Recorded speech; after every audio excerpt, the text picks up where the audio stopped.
¿Se me ve la pantalla ya? Sí, sí. Sí, sí, Se ve perfecto. A ver si puedo sacar esto. Bien. Listo. 27 era positiva, o sea, vamos a ver cómo nos No, entretenemos. están alguna bloqueada y alguna...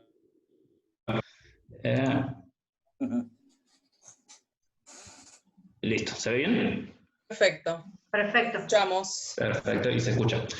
Bueno, vamos a arrancar. Como ya saben, vamos a hablar un poquito de test diagnóstico, un poquito de cómo interpretar los resultados. Esto es más o menos la estructura de lo que vamos a ir viendo. Vamos a ver primero un poquito de técnicas de diagnóstico viral, después vamos a hablar un poquito de la PCR y después de las pruebas serológicas. Dentro del PCR vamos a ver un poquito de técnica, de cómo interpretar y cuáles son las implicancias de los resultados. Vamos a hablar bastante de los falsos negativos, como saber bien cuáles son los factores que influyen, como el tipo de muestra, conservación, transporte, el momento en el que se pide el estudio y sobre todo la probabilidad pretest. Y después vamos a hablar de la serología, un poquito de técnicas, cuáles son las aplicaciones actuales, qué limitaciones tienen, cómo las interpretamos los resultados en combinación con PCR para diagnóstico y las principales incertidumbres actuales, que son qué protección y qué persistencia tienen. Bueno, arrancamos un poquito lo que son las técnicas de diagnóstico viral. Como ya sabemos, hay técnicas directas, técnicas indirectas. Dentro de las técnicas directas tenemos las que detectan directamente la partícula viral, que es una microscopía electrónica y el aislamiento viral, que se hacen en pocos laboratorios, requieren bioseguridad de tipo 3 y se utilizan más que nada para algunos tipos de estudios, sobre todo para ver la infectividad de las muestras, y son las que se usaron en los estudios como para ver cuál es el periodo de infectividad que tenemos después de que pasan determinados días. Se vio que el séptimo, octavo día ya las muestras no crecían en los cultivos y no se veían la actividad, por ende ya se consideraban que eran no infectantes. Se utiliza para ese tipo de estudios más que nada. Después tenemos las técnicas que detectan antígenos virales por distintos tipos de técnicas, que algunos países la utilizaron, pero no tienen tanta sensibilidad, sí tienen buena especificidad, pero por la baja sensibilidad se utiliza más que nada en combinación con algunas de las otras técnicas. En el país no se están utilizando. Y las que detectan directamente el genoma viral, que son las que estamos utilizando, que son la PCR, que es, como sabemos, el gold estándar para el diagnóstico. Y después tenemos las técnicas indirectas, que detectan la respuesta inmune específica del organismo, por distintas técnicas también, ELISA, inmunofluorescencia Western blot, que básicamente vamos a hablar de estos dos tipos de técnicas, siempre sabiendo que el gold estándar para el diagnóstico es la retro-PCR. Esto nada más para hacer un repaso rápido antes de arrancar. Sabemos que, bueno, de antígenos virales no vamos a hablar porque no se están utilizando, y para no hacerlo demasiado largo como pidió Leandro. La PCR sabemos que es una técnica rápida, que en 4 o 5 horas ya se tienen los resultados. Actualmente ya en el país se están utilizando test rápidos de 1 hora, que también vamos a ver un poquito. Tiene una limitación de muestras a analizar en el mismo tiempo, que lo da el termociclador, que es la máquina que lo realiza. Es una técnica altamente sensible y específica. Después vamos a ver que no son tan escasos los falsos negativos. Y en comparación con los anticuerpos se hacen más rápidamente. Lo que tienen como principal limitación es que tienen un periodo de ventana, como todas las serologías que pedimos, que es hasta que se desarrollan los anticuerpos. Tienen buena sensibilidad y especificidad, pero las técnicas, los test que hay en el mercado varían mucho. Vamos a ver un review de eso. Y siempre para diagnóstico no se deberían utilizar solos, sino en combinación con la PCR. Bueno, arrancamos un poquito con lo que es la PCR. Recuerden lo que son las iniciales, una reacción en cadena de la polimerasa, la Q es de cuantitativo y la RT es de retro, porque partimos de un virus que es ARN, por ende primero hay que pasarlo a ADN para después procesarlo. Esto es un ejemplo de un termociclador. Como vemos, tiene una limitación de muestras a analizar al mismo tiempo. Lo que hace el termociclador, como la palabra lo dice, es cambios de temperatura y se va sensando fluorescencia a nivel de que se van haciendo esos ciclos de cambio de temperatura. Vamos a ver un poquito eso. Es una prueba la más utilizada, es muy confiable, tiene escasos falsos positivos. Los falsos positivos reportados son por contaminación o por errores técnicos. No hay muchos falsos positivos reportados. Se pueden hacer en diferentes muestras, hisopado nasofaríngeo, esputo, saliva. Distintas muestras tienen distinta sensibilidad, que lo vamos a ver en la otra filmina. Y distintos fabricantes utilizan distintos genes diana, que son los que se detectan. En general se detectan 2 genes, siempre se trata de que sea uno más sensible y uno más específico. Dentro de los más sensibles están el gel de envoltura, el nucleocapsid y el de espiga, y dentro de los más específicos el RD y el RT y el ORF1. Siempre en una etapa inicial de la pandemia se prioriza que se detecten 2 genes. Si hay un momento que hay que priorizar recursos, se trata de que sea uno más sensible, se utiliza lo más sensible como para que no se escapen diagnósticos. En el hospital actualmente se están detectando el ORF1 y el E, uno sensible y uno específico, son 2. En cuanto a la técnica de la PCR en sí, como sabemos, a partir de distintas muestras respiratorias, lo primero que se hace es la purificación, se extrae el ARN a través de una transcriptasa reversa, pasa ADN, y esta es la muestra que se va a procesar en el termociclador. El termociclador, como dijimos, hace cambios de temperatura. Esos cambios de temperatura hacen que la hebra de ADN, en este caso, se separe según el primer y la polimerasa, y empieza a transcribir si está presente ese gen.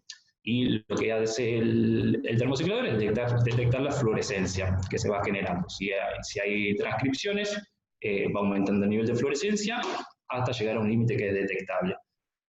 Dijimos que es una técnica cuantitativa porque lo que va a detectar es en cuántos ciclos se vuelve detectable. Si partimos de una muestra que tiene mucho carga viral, en pocos ciclos ya se va a volver detectable.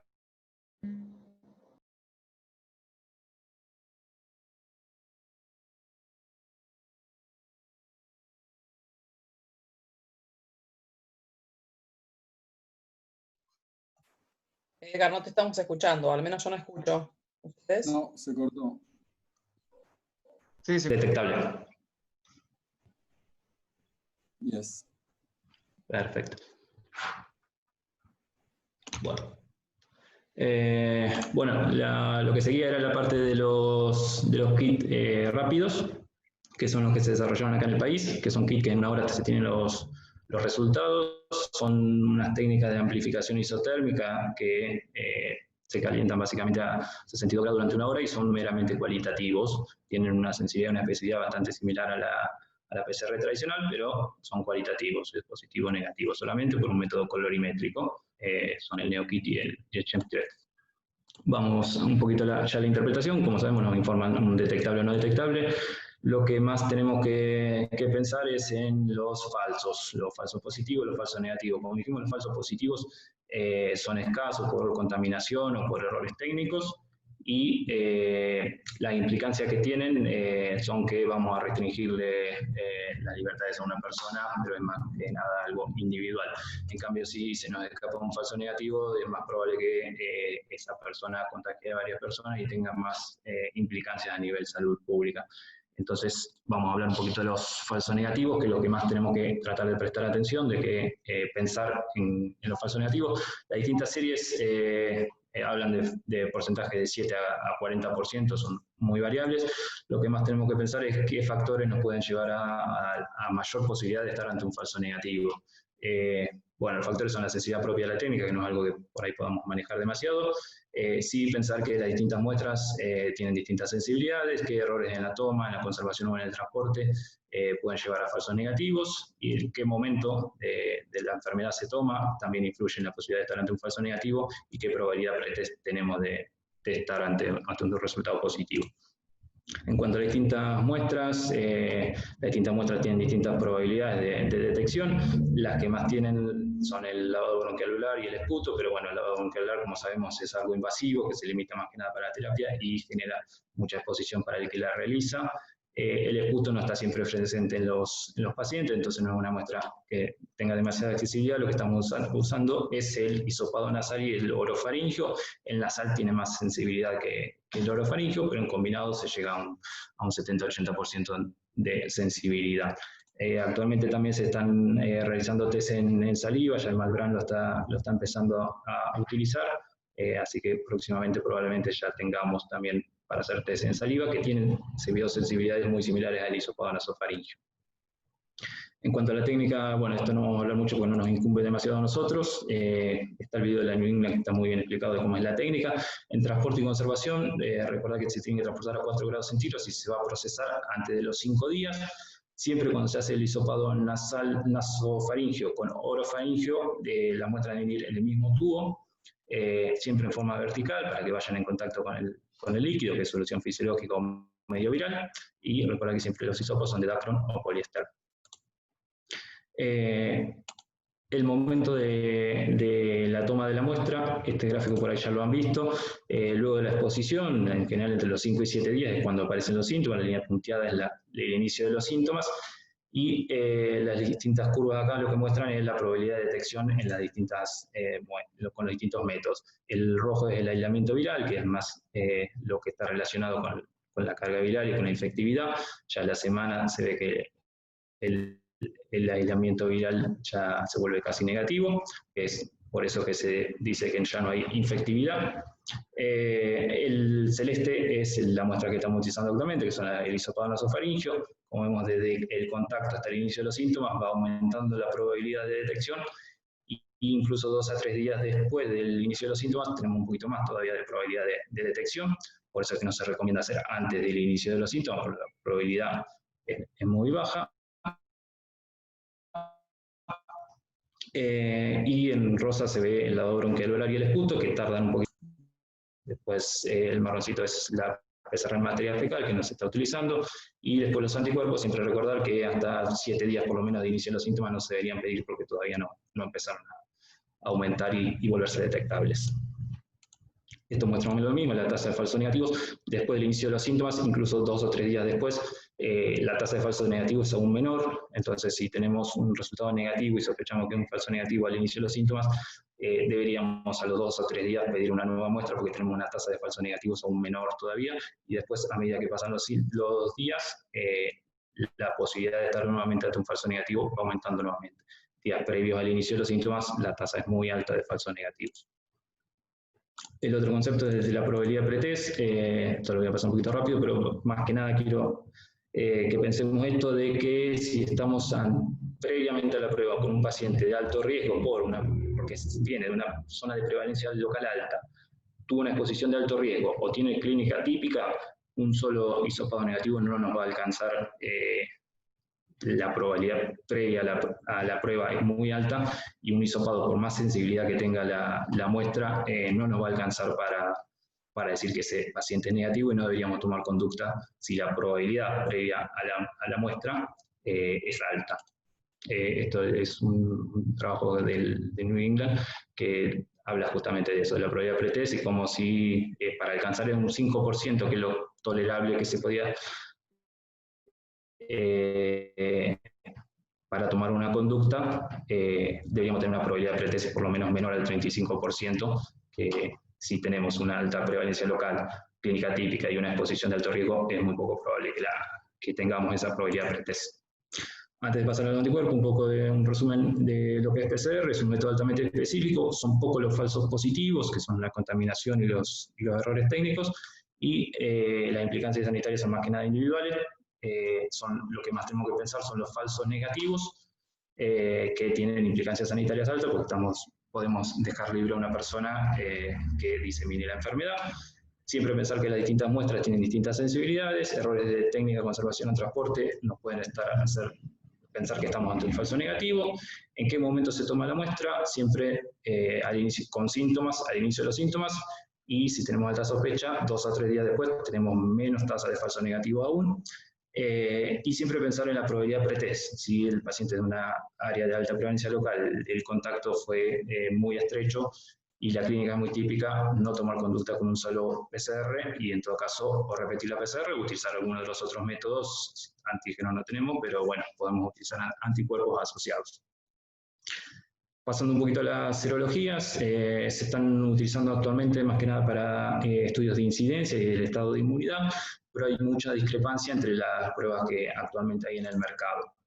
Las técnicas para agruparlas en 4 grupos, están las técnicas rápidas, que en 10 a 30 minutos tenemos los resultados, son las típicas que se sensan en el dedo, que se pueden hacer en cualquier lugar. Después están las que se hacen en el laboratorio, por ELISA o por CLIA, que ya son cuantitativas, y ya llevan horas de procesamiento, y están en los ensayos de neutralización, que se hacen en cultivos celular con virus vivos, en donde se ve la actividad neutralizante del plasma en sí, que es la que nos dice verdaderamente cuáles son los anticuerpos que producen detección de la infección.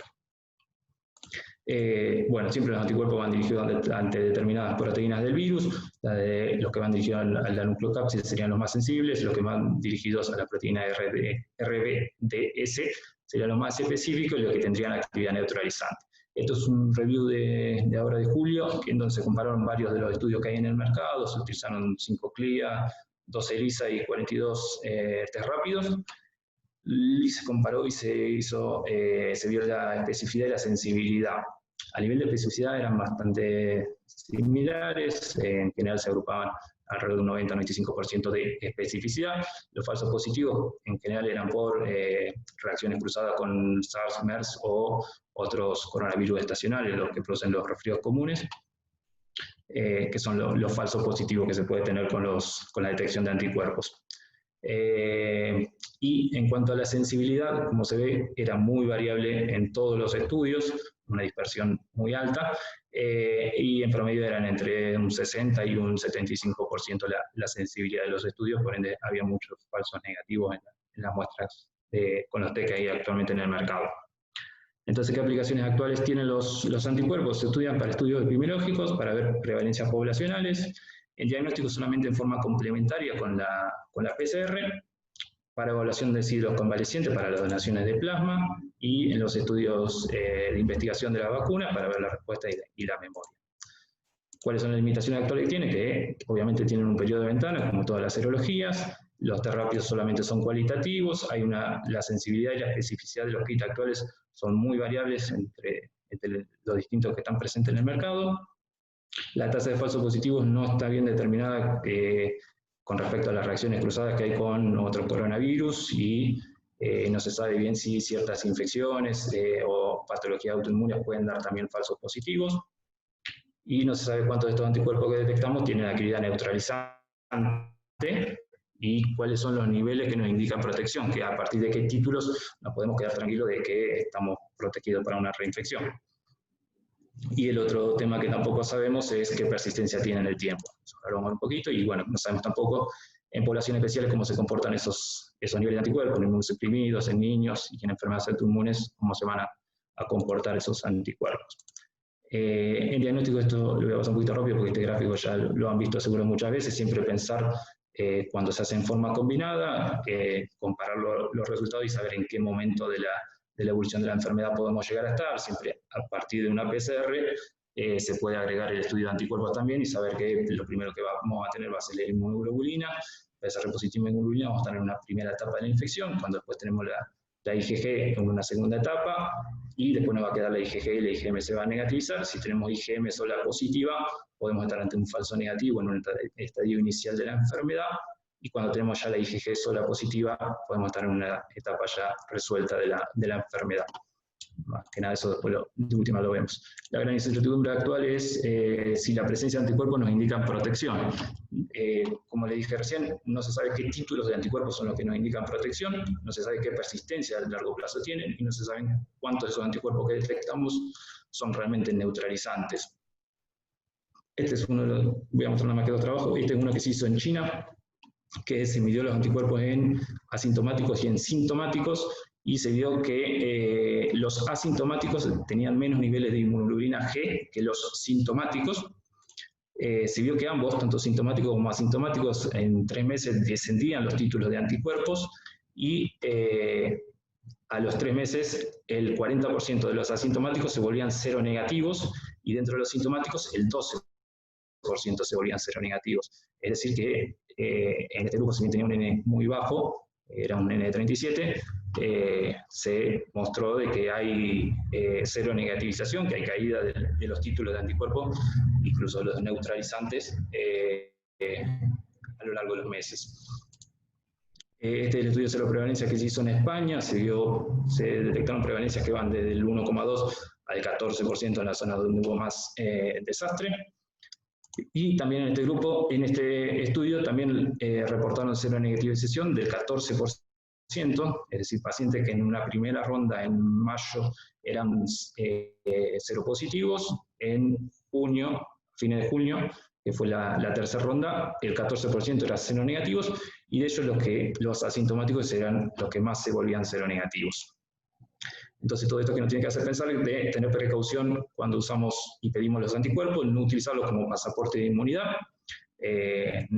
Un test positivo no nos tiene que dejar tranquilo de que estamos protegidos, porque no sabemos, uno, si no es un falso positivo con otro coronavirus, y no sabemos qué título de anticuerpos son los protectores y durante cuánto tiempo. Ser precavido con el concepto de inmunidad colectiva, como vimos en los países en donde más desastre hubo, se alcanzaron cero prevalencias de 12 a 15%, y para llegar a un 50-60%, que es lo que se busca para una inmunidad colectiva, estamos muy lejos. Y después, el tema de las vacunas, es otro tema a determinar qué duración van a tener. Si nos van a dar protección durante determinados meses o si van a ser más duraderas. Lo que sabemos, por ejemplo, que en el SARS y MERS dejaron protección durante 2 a 3 años, pero por otro lado los coronavirus estacionales, los resfríos comunes, dan protección durante 4 a 5 meses como máximo. Entonces no sabemos este coronavirus cómo se va a comportar en cuanto a la duración a lo largo del tiempo de la inmunidad que deja. Entonces, ya para cerrar, PCR, siempre pensar en los falsos negativos, con todos los factores que vimos, y serologías, recordar que los distintos métodos tienen distintas sensibilidades, por lo tanto no sabemos bien la tasa de falsos negativos, siempre podemos estar ante un falso positivo por una reacción cruzada, y cuando tenemos un verdadero positivo en cuanto a las serologías, no sabemos todavía actualmente qué protección nos están dando y durante cuánto tiempo va a durar esa protección. Y creo que terminamos. Bueno. Bien la diapositiva final, muy bien. Muy buena, muy sí. bien, tremendo. Muy bueno. Un poquito rápido para tratar de llegar, pero... Se corta bien, ahora, Adrián, chicos, se corta en 3 minutos. Entremos un ratito y hablamos para las dudas, ¿qué les parece? Dale, dale. Muy Que ya bien, me marca que quedan 3 minutos. Si quieren plantear alguna preguntita y Edgar la responde o la respondemos entre todos. Una pregunta quería hacer yo. En uno de los gráficos que mostraste, cuando decía que la inmunoglobulina M daba positiva y que la PCR daba negativa y la IgG daba negativa. ¿Eso qué es? Falso S. Cuando es así, que la IgM solo es positiva, ¿eso es IgM falso? solo es ¿Es positivo? falso? Puede ser un falso negativo, lo más probable, y que estemos en una etapa inicial y sea un falso negativo. Habría que repetir PCR si pasa eso. Si ya tuviste una PCR negativa y tenés IgM, deberías repetir la PCR para ver que no haya sido un falso negativo. Claro. Porque yo tuve un paciente justo asintomático así, y lo... Romy, no puede ser que esté terminando, digamos, su periodo sintomático y que ya tiene títulos de IgM, la PCR ya no, o sea, un paciente que ya dejó de contagiar. Claro, que justo está ahí. Que justo está empezando a formar sus anticuerpos y ya no está con el virus en su nasofaringe, ¿no? Bien. Lo que pasa es que la IgM determina la fase aguda de la enfermedad, la IgG es la fase crónica, es como que debería tomarse una nueva muestra o si no cambiar el sitio de muestra. Si el paciente tiene síntomas predominantemente gastrointestinales, por ahí sería conveniente tomar muestras o de materia fecal o por ahí de, no sé, cambiar la muestra, digamos. O capaz volver a repetir. Este era un paciente asintomático encima, que se había hecho anticuerpos y le había dado solo el IgM. Entonces, como encima no tenía síntomas. No, no se había hecho PCR. Sí, le hicieron PCR después y le dio negativo y lo interpretaron como un falso positivo. Como un falso positivo. No, falso negativo. No, falso negativo la PCR, falso positivo el anticuerpo. Yo creo que por lo que decía Edgar, de la implicancia como que no había tenido. La implicancia epidemiológica, que es un paciente que para mí es, ¿por qué va a tener una IgM positiva? Sí, a mí es un falso negativo de PCR en todo caso. Sí, habría que repetir la PCR. Lo que pasa es que cuando es asintomático, si es sintomático, por ahí sí, pensarlo, pero si es asintomático, genera más duda, me parece. Sí. Y repetir serología en una semana y ver si aparece Claro, el IgG. si aumentaron las IgG, claro. Y si sigue el IgG. Porque hay mucha gente que se va y se hace anticuerpos y Sí, yo ayer por tuve su una cuenta. que quiso entrar a Córdoba y le hicieron el test rápido con el dedo. Y Pero le es dije, muy baja sensibilidad. IgM. Yo me lo hice también Bueno. para ver si podía salir. sí, No, ¿No muy baja pudiste? 30%, no voy a poder salir todavía. en Capital lo están haciendo al personal de salud, los test en el dedo. No sé si hay alguien de Capital, si se lo han hecho. No, todos los hospitales del ministerio te pinchan el dedo y te hacen ahí el test rápido, pero tienen muy escasa sensibilidad, creo del 30%.